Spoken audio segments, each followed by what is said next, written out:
오늘은 요한복음 6장 1절에서 15절까지를 자세히 살펴보겠습니다. 이 시간 성령께서 우리 각 사람을 은혜와 진리 가운데로 인도하여 주시고 살았고 운동적인 말씀의 권능을 풍성하게 체험하게 하실 것을 확신합니다. 1절 한 절 다 같이 읽겠습니다. 그 후에 예수께서 갈릴리 바다 곧 디베랴 바다 건너편으로 가시매, 여기에 언급한 그 후에는 예수께서 예루살렘에서 38년 된 병자를 치유하신 때로부터 1년 정도가 지난 후입니다. 그 일은 예수께서 공생의 활동을 시작하신 지 1년이 지난 6월절 기간 중에 있었던 일입니다. 예수께서 제2차로 갈릴리에서 활동하신 일들이 마태마가 누가복음서에는 기록되었으나 요한복음서는 생략했습니다. 지금 살펴보는 6장은 예수님의 제3차 갈릴리 활동에서 있었던 일입니다. 예수께서 갈릴리 바다 곧 디베랴 바다 건너편으로 가셨다고 하였습니다. 팔레스타인 북쪽에 두 개의 호수가 있었습니다. 디베랴 바다는 그 둘 중에 큰 호수를 일컫는 이름입니다. 호수는 수심이 212m, 길이가 21km, 폭은 최대치가 13km나 되기 때문에 바다라고도 일컬었습니다. 실제로는 내륙에 있는 큰 민물 호수입니다. 최초의 명칭은 긴네렛입니다. 보다 후기에는 게네사렛이라고 하였는데 서기 22년경부터 디베랴 바다라고 불렀습니다. 이런 헤롯의 둘째 아들인 헤롯 안티파스가 로마의 황제 디베랴를 기념하는 뜻으로 이 호수의 서쪽 해변에 세웠던 한 도시의 이름에서 유래되었습니다. 갈릴리는 호수의 서쪽 지역 지명이면서 또한 요단강 서쪽 사마리아 북쪽 전 지역을 가리키는 명칭이었습니다. 그래야 갈릴리 호수 혹은 갈릴리 바다라고 불렀습니다. 예수님의 활동에 대한 대부분의 기록은 갈릴리를 중심으로 행하신 일들에 관한 것입니다. 예수께서 배를 타고 출발하는 곳은 가버나움이고 도착하신 곳은 바다 건너편인 베세다입니다. 이곳은 베드로와 안드레 그리고 빌립의 고향이었습니다. 가버나움에서 베세다까지는 약 6.4km의 거리였습니다. 2절 한 절 읽겠습니다. 큰 무리가 따르니 이런 병인들에게 행하시는 표적을 보미르라. 예수님이 가시는 곳마다 사람들이 몰려왔기 때문에 예수님은 한적한 곳으로 가셔서 휴식을 취하고 또한 제 아들을 가르치시기 위해서 베세다들로 가신 것입니다. 예수님이 배를 타고 베세다를 향하여 이동하시는 것을 사람들이 보았습니다. 마가복음에는 그들이 떠나가시는 것을 많은 사람들이 보고 어디로 가는지 알고서 모든 고을로부터 나와 도보로 달려가 그들보다 먼저 그곳에 이르렀다고 기록되었습니다. 그들이 이처럼 집요하게 예수님을 쫓아다니는 이유를 이는 병자들에게 행하시는 표적들을 보았기 때문이라고 하였습니다. 그들이 예수님을 찾아다닌 주된 이유가 예수님을 구세주로 알기 때문이 아니었습니다. 예수님의 가르침을 받으려고 한 것도 아니었습니다. 병자들을 고치시는 표적을 보기 위해서입니다. 3절 한 절 읽겠습니다. 예수께서 산에 오르사 제자들과 함께 거기 앉으시니 예수께서 베세다에 도착하여 산에 오르셨습니다. 그리 높지 아니한 곳에 자리를 잡고 제자들을 가르쳤을 것입니다. 4절부터 11절까지 읽겠습니다. 마침 유대인의 명절인 유월절이 가까운지라 예수께서 눈을 들어 큰 무리가 자기에게로 오는 것을 보시고 빌립에게 이르시되 우리가 어디서 떡을 사서 이 사람들로 먹게 하겠느냐 하시니 이렇게 말씀하시면 친히 어떻게 하실 것을 아시고 빌립을 시험코자 하심이라. 빌립이 대답하되 각 사람으로 조금씩 받게 할지라도 200데나리온의 떡이 부족하리이다. 제자 중 하나 곧 시몬 베드로의 형제 안드레가 예수께 여짜오되 여기 한 아이가 있어 보리떡 5개와 물고기 2마리를 가졌나이다. 그러나 그것이 이 많은 사람에게 얼마나 되겠습니까? 예수께서 가라사대 이 사람들로 앉게 하라 하시는데 그곳에 잔디가 많은지라 사람들이 앉으니 수요가 5,000쯤 되더라. 예수께서 떡을 가져 축사하신 후에 앉은 자에게 나눠 주시고 고기도 그렇게 저희의 원도로 주시다. 예수님은 공생애를 시작하시면서 매년 6월절 절기마다 예루살렘으로 올라가셨으나 세례기원 29년의 6월절에는 올라가지 아니하셨습니다. 예수께서 눈을 들어 바라보니 큰 무리가 예수님에게로 몰려오는 것이 보였습니다. 유대인 명절인 6월절이 가까웠다는 표현은 어떻게 이같이 큰 무리가 모여들 수 있는지에 대한 설명이 됩니다. 큰 명절을 지키려고 각지에서 많은 사람들이 예루살렘을 향하여 가는 중이므로 다른 때보다 훨씬 많은 사람들이 예수를 보려고 모여들었을 것입니다. 예수는 이곳에서 우리가 오병이어 기적이라고 부르는 신기하고 놀라운 일을 행하여 그 많은 사람들을 배불리 먹이셨습니다. 이 사건은 마태, 마가, 누가, 요한 복음서에 모두 기록되어 있습니다. 이 사건 기록을 열린 마음으로 유심히 살펴보는 사람은 12광주에 가득하도록 신령한 교훈을 얻게 될 것입니다. 예수는 큰 무리가 자기에게로 오는 것을 보시고 필립에게 질문했습니다. 우리가 어디서 떡을 사서 이 사람들로 먹게 하게 되냐? 필립은 즉시 대답하기를 각 사람에게 조금씩이라도 받게 하려면 200데나리온 어치의 떡도 부족하겠습니다 하였습니다. 필립의 대답은 산술적으로는 나무랄 데 없지만 신앙적으로는 낙제입니다. 예수께서 무리들을 기적적 방법으로 먹이실 것을 작정하시고 필립에게 질문하시기 때문입니다. 제 아들은 그동안 예수께서 행하신 기사와 이적을 수없이 보았습니다. 그런데도 예수님의 말씀과 그 지시에 함축되어 있는 의도를 깨닫지 못했으니 미련하다고 해도 지나치지 않습니다. 우리가 할 수 없는 일을 주님께서 하라고 하실 때에는 그 일을 해결하기 위하여 필요한 특단의 대책을 주님께서 시행하실 뜻을 가지셨음을 알아야 합니다. 필립은 예수님이 제시한 문제에 대하여 예수님을 제외하고 계산하였습니다. 그러니 불가능합니다 라는 답을 제출할 수밖에 없었습니다. 모세도 하나님의 지시에 대하여 필립과 유사한 방식으로 계산하여 대답한 적이 있습니다. 하나님께서 이스라엘 자손들을 애굽에서 구원하여 아브라함에게 언약하신 가나안 땅으로 인도하시려고 작정하셨습니다. 그래야 모세에게 나타나셔서 명하시기를 이스라엘 자손들을 애굽에서 이끌어내어 가나안으로 인도하라고 하셨습니다. 모세는 그 당시 80고령이었습니다. 또기 40년 전 그가 동족을 보호하기 위하여 이스라엘 사람을 학대하는 애굽 사람을 죽인 사건으로 인해 지명습의 대상이 되어 있었습니다. 모세는 어느 모로 생각해도 자신이 부적격자라고 판단하여 거듭거듭 사양의 뜻을 표명하였습니다. 이스라엘 자손을 애굽에서 이끌어내어 가나안으로 인도하는 일에 하나님을 제외하고 자신의 형편과 능력만 고려하니 해답이 없었습니다.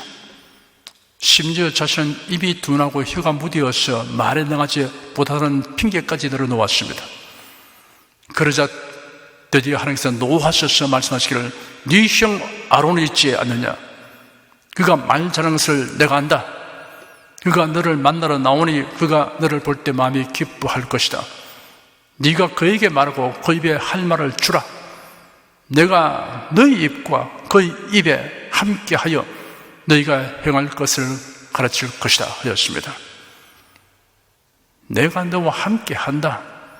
너는 어쩌여 나를 제외하고 임무 수행을 궁리하느냐라고 책망하신 것입니다. 우리가 알아야 할 것은 당면한 현실 상황보다 더 중요한 요건은 하나님의 뜻이라는 사실입니다. 뜻이 있는 곳에 길이 있다는 격언이 있습니다. 하나님의 뜻이 있는 곳에는 반드시 길이 있다라고 우리가 믿어야 합니다.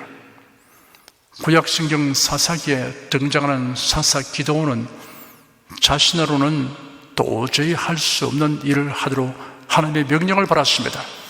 그러자 그는 자신이 잘못 이해하고 판단하지는 않을까 하여 하나님의 뜻을 확실하게 알려고 애썼습니다.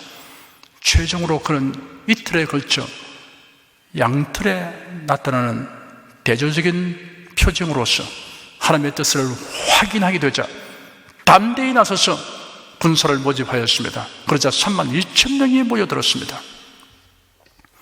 하나님께서 기드온에게 말씀하시기를 너를 쫓은 백성이 많음으로 내가 미디안 사람을 그들의 손에 넘겨주지 않겠다.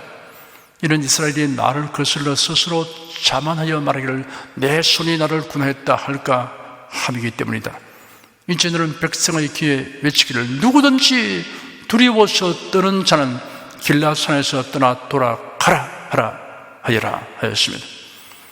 기드온이 그대로 말하니 백성 가운데서 22,000명이 돌아가고 10,000명이 남았습니다. 하나님께서 또 기드온에게 말씀하시기를 백성이 여전히 많으니 그들을 물가로 데리고 내려가라. 그곳에서 내가 너를 위하여 그들을 시험하겠다. 만일 내가 네게 말하기를 이 사람이 너와 함께 가야 한다 하면 그는 너와 함께 가야 하고 이 사람은 너와 함께 가지 못한다 하면 그는 가지 말아야 한다 하였습니다. 기드온이 그대로 하였더니 개가 핥듯이 자기 혀로 물을 핥는 자들과 무릎을 꿇고 마시는 자들로 구분되었습니다. 하나님께서 기드온에게 말씀하시기를 내가 이 물을 핥아 먹은 300명으로 너희를 구원할 것이다. 내가 미디안 사람을 네 손에 넘겨줄 것이니 나머지 백성은 모두 각자의 처소로 돌아가게 하여라 하였습니다. 32,000명의 지원병이 300명으로 감소되었지만 기드온은 당황하지 않았습니다. 하나님의 뜻이 있으면 해결 방법도 있다는 것을 믿었던 것입니다. 과연 그러했습니다. 기드온은 하나님이 지시하신 전술대로 하여 300명의 용사들을 이끌고 셀 수 없을 정도로 많은 적을 격퇴하고 놀라운 승리를 얻었습니다. 다시 본문으로 돌아가 봅시다. 제 아들 중에 안드레가 보리떡 5개와 물고기 2마리를 가지고 예수님에게로 왔습니다. 그런 예수님의 말씀을 듣고 무언가 좋은 일이 일어날 것을 기대했습니다. 우리가 난관에 처했을 때 무언가 좋은 일이 일어날 것을 기대해야 합니다. 막연한 기대가 아니라 주님의 도우심으로 일어날 일을 기대해야 합니다. 여기 한 아이가 있어 보리떡 5개와 물고기 2마리를 가지고 있습니다 라는 안드레의 보고를 받은 예수께서 그것을 내게 가져오라 하셨습니다. 이런 지나친 요구가 아니었습니다. 주님께서 우리에게 무엇을 요구하시는 것은 주님께서 사용하시기 위한 것이 아니라 우리의 결핍을 해결해 주려고 하시는 것입니다. 보리떡 5개와 물고기 2마리를 받아가진 예수께서 제 아들에게 지시하시기를 그들을 대략 50명씩 무리시어 앉게 하여라 하였습니다. 그곳에 풀이 많았으므로 사람들이 앉았는데 여자와 아이 외에 5,000명이나 되었습니다. 무리를 앉게 하라는 예수님의 지시는 사람들이 식사를 하기 위한 자세를 갖추도록 하는 것입니다. 무리들이 먹을 떡도 없는데 떡 먹기 위한 준비부터 하도록 지시했습니다. 제 아들은 예수님의 지시대로 하였습니다. 예수님, 먼저 많은 사람이 먹을 떡을 기적으로 만드십시오. 그런 다음 사람들에게 식사하기 위해 둘러 앉으라고 하는 것이 순서에 맞습니다 라고 주장하지 않았습니다. 그제서야 제 아들은 주님께서 어떤 비상한 일을 하려고 자극정하신 것을 깨달았던 것입니다. 하나님께서는 우리에게 주시기 전에 받을 그릇부터 준비하라고 하실 때가 있습니다. 아브라함은 하나님의 약속을 믿고 없는 것을 있는 것 같이 불렀습니다. 이런 믿음이 곧 그렇습니다.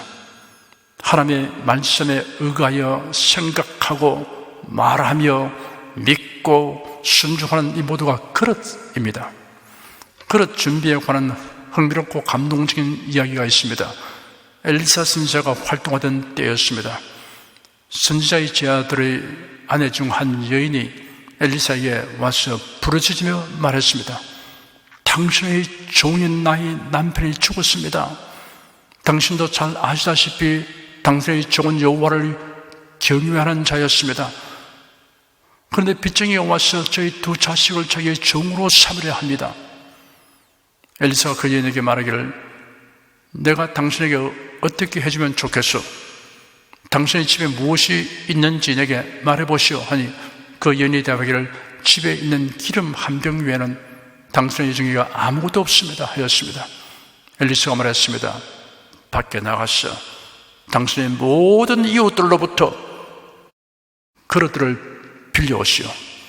빈 그릇을 빌려오되 적게 빌려오지 마시오. 그리고 들어가서 문을 잠그고 당신 아들들과 함께 그 모든 그릇들에 기름을 부어서 채워지는 대로 옆으로 옮겨 놓으시오. 집으로 돌아온 여인이 선지자의 지시대로 그릇을 빌려온 다음 그 아이들과 함께 문을 닫고 들어가 그 아이들이 그릇을 가져다 주는 대로 기름을 부었습니다. 그래서 다 채우시자 여인의 아들들에게 그릇을 더 가져와라 하였습니다. 아이들이 대답하기를 그릇이 더 이상 없습니다 하니 기름이 거쳤습니다. 여인이 선지자에게로 가서 이 놀라운 사실을 알렸습니다. 엘리사가 말하기를 가서 기름을 팔아 당신의 빚을 갚고 남은 것으로 당신의 아들들과 생활하시오 하였습니다. 하나님의 말씀을 믿고 순종하였다가 낭패를 당하는 일은 결코 없습니다. 하나님께서는 하나님의 말씀에 의지하여 소망이 가득 찬 삶을 살아가는 자가 수치를 당하지 않도록 하여 주십니다. 본문의 11절에 예수께서 떡을 가져 축사하신 후에 앉은 자에게 나눠주시고 고기도 그렇게 저희의 원도로 주시다라고 기록되었습니다. 예수께서 떡을 가지고 축사하셨습니다. 축복하고 감사하셨습니다. 이러한 예수님의 행동이 시사하는 바가 있습니다. 많은 사람의 무리가 나누어 먹기는 아주 보잘것없이 적은 것일지라도 예수님은 그것을 손에 들고 축복하셨습니다. 성도들은 축복하는 일을 소홀히 하지 말아야 합니다. 하나님께서 모세에게 지시하여 제사장 아론과 그 아들들에게 백성을 축복하는 임무를 부여하신 말씀이 민수기 6장에 기록되었습니다. 여호와께서 모세에게 일러 가라사대 아론과 그 아들들에게 구하여 이르기를 너희는 이스라엘 자손을 위하여 이같이 축복하여 이르되 여호와는 내게 복을 주시고 너를 지키시기를 원하며 여호와는 그 얼굴로 내게 비추사 은혜 베푸시기를 원하며 여호와는 그 얼굴을 네게로 향하여 도사 평강 주시기를 원하노라 할지니라 하라.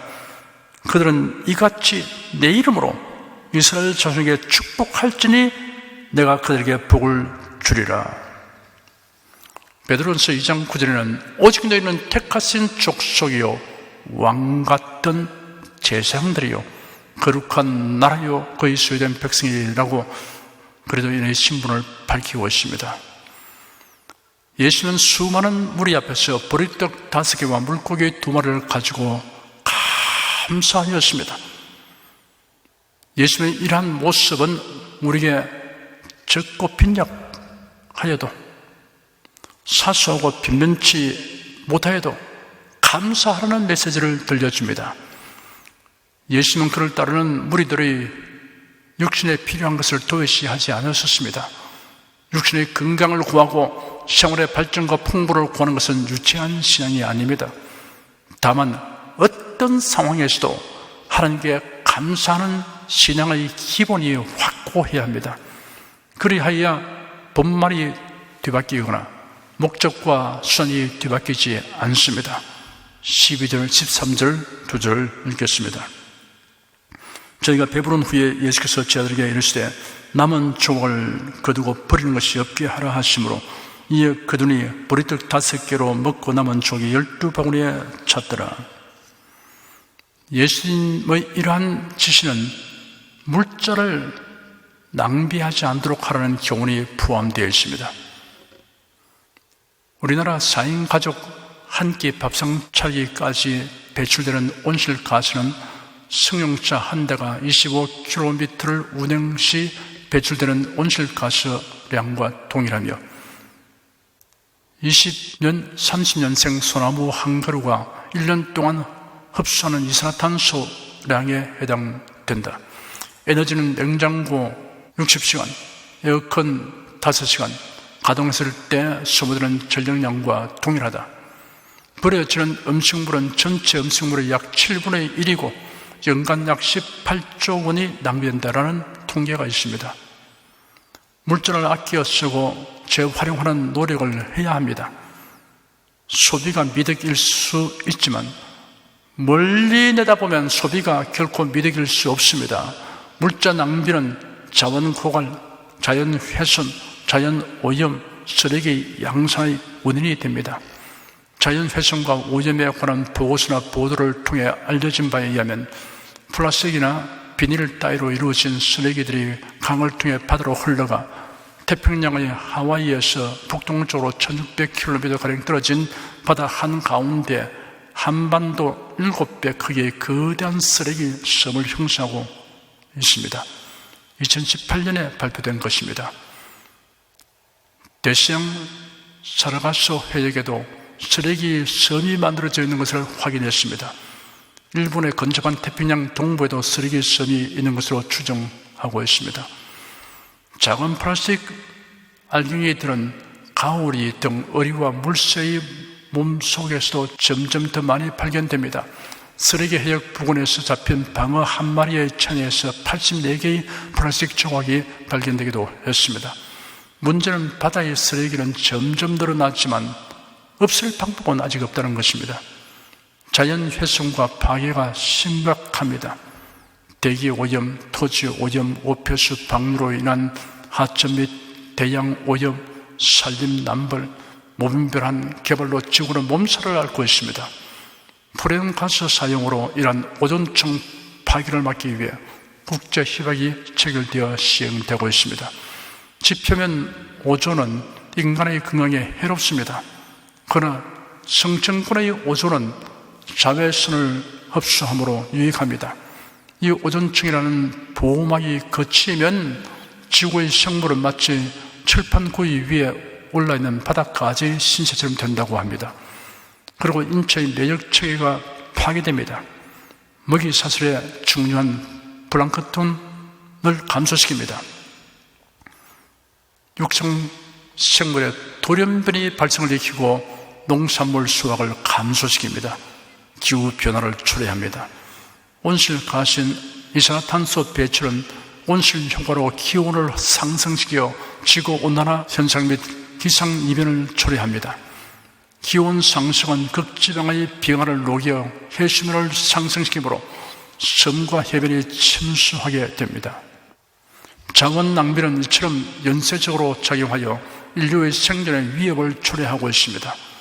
어린이가 보리떡 5개와 물고기 2마리를 헌신하였더니 많은 사람들의 배고픔을 충족시키고도 남은 것을 모으니 12바구니에 가득 찼습니다. 고린도후서 9장 6절에서 8절에 기록되기를 이것이 곧 적게 심은 자는 적게 거두고 많이 심은 자는 많이 거둔다 하는 말이로다. 각각 그 마음에 정한 대로 할 것이요 인색함으로나 억지로 하지 말지니 하나님은 즐겨내는 자를 사랑하시느니라. 하나님의 능히 모든 은혜를 내게 넘치게 하시나니 이런 너희로 모든 일에 항상 모든 것이 능력하여 모든 착한 일을 넘치게 하게 하려 하심이라 하였습니다. 예수께서 말씀하시기를 주라 그리하면 너에게 줄 것이니 곧 후이되어 누르고 흔들어 넘치도록 하여 너에게 안겨주리라. 너희의 헤아리는 그 헤아림으로 너희도 헤아림을 도로 바를 것이냐 하였습니다. 베세다의 빈들에서 있었던 사건을 통하여 우리가 귀중한 교훈을 얻었습니다. 주님의 뜻이 문제 해결의 열쇠인 것과 결핍을 풍요로 바꾸는 헌신의 원리, 축복과 감사의 원리를 배웠습니다. 오병이어와 같은 기이한 일들이 여러분의 삶을 통하여 여러 모양으로 재현되기를 바랍니다. 14절 한 절 읽겠습니다. 그 사람들이 예수의 행하신 이 표적을 보고 말하되 이는 참으로 세상에 오실 그 선지자라 하더라. 군중들은 기적의 떡과 물고기를 먹은 후 이런 표적을 행하신 예수를 참으로 세상에 오실 그 선지자라고 말했습니다. 구약시대 선지자 엘리사는 보리떡 20덩어리와 채소 한 자루로 100명이 배부르게 먹게 하고 남게 한 이적을 행하였습니다. 모세가 기도하니 하나님께서 만나를 내려주어서 온 백성이 광야 생활 40년 동안 양식에 부족함이 없었습니다. 그들은 예수님을 이런 선지자 중의 하나라고 생각할 수 있습니다. 그러나 여기서는 세상에 오실 그 선지자라고 하였습니다. 이런 메시아를 가리키는 말입니다. 유대인들은 메시아가 오실 것을 믿고 있었습니다. 그러므로 예수님이 바로 그 메시아일 것이라고 생각하였습니다. 하지만 그들이 생각하는 메시아는 정치적인 메시아였습니다. 유대인들은 한결같이 로마의 속박에서 벗어나고 다윗 시대의 번영을 회복시켜 줄 메시아를 기다리고 있었습니다. 성경을 읽고 그 뜻을 바르게 이해하지 못하거나 심지어 이단 사설을 말하는 자들은 성경 말씀을 하나님께서 계시한 대로 알려고 하지 않고 자기가 원하는 대로 해석합니다. 자신이 가진 어떤 생각에 집착하면 그 집착의 성경을 통해 모든 것을 판단하기 때문에 그것이 아니라고 일러주어도 듣지 않습니다. 그 성경을 벗어버리는 것이 결코 용이하지 않습니다. 누가 강제로 성경을 벗겨주어도 고디라 되면 도로 그 성경을 착용하려고 합니다. 망하기로 작정된 사람은 어떻게 해도 저길로 갑니다. 15절 한 절 읽겠습니다. 그러므로 예수께서 저희가 와서 자기를 억지로 잡아 임금 삼으려는 줄을 아시고 다시 혼자 산으로 떠나가시니라. 사람들이 예수님을 붙들어서 자신들이 원하는 일을 행하도록 요청하려고 하는 것을 간파한 예수께서 무리를 떠나 홀로 산으로 가셨습니다. 서강경을 끼고 판단한 대로 자기의 의도를 관찰하는 사람들을 계속 상대할 수 없기 때문에 그들을 가까이 할 수 없었고 거리를 둘 수밖에 없었습니다. 예수께서 제 아들을 제쳐와 배를 타고 건너편으로 먼저 가게 하시고 그동안 무리들을 흩어 보내셨습니다. 그리고는 혼자 기도하러 산으로 올라가셨습니다. 예수는 자신에게 주어진 임무를 완수하기까지 추호도 흔들림이 없으셨습니다. 그 임무란 죄인을 구원하시기 위해 고난받으시고 십자가에 못 박혀 몸죽이고 피 흘려 죽으시는 것입니다. 이러한 주님을 진정으로 생각하는 성도라면 인기나 명성이나 돈의 유혹에 마음이 흔들려 주님을 섬기는 거룩한 직분을 헌신작처럼 버린 일을 하지 않습니다. 복음 진리에서 벗어난 일에 가담하지 않습니다.